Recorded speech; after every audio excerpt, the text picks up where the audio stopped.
കാസർഗോഡ് നഗരത്തിൽ പ്രശ്നങ്ങളുണ്ടാകുമ്പോൾ കടകൾക്ക് നേരെ അക്രമം നടത്തുന്നതിൽ പ്രതിഷേധിച്ച് വ്യാപാരികൾ വ്യാഴാഴ്ച കാസർഗോഡ് കടകൾ അടച്ചിട്ട് ഉപവസിക്കും.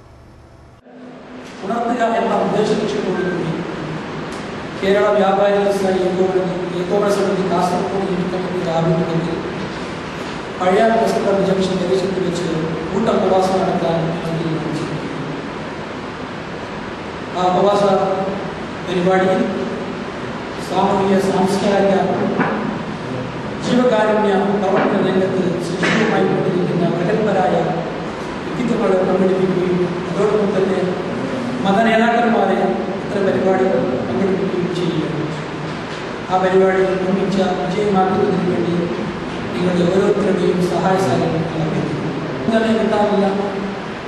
അതൊരവസ്ഥ വരുമ്പോൾ പിന്നെ പട്ടണത്തിലേക്ക് ആളുകളൊന്നും വരുന്നില്ല. നിങ്ങൾ കടന്നു വെച്ച് പ്രയോജനമൊന്നുമില്ല. പോലീസ് തന്നെ നിർദ്ദേശിക്കുന്ന അവസ്ഥയുണ്ടായിരുന്നു. കൂട്ടായ്മ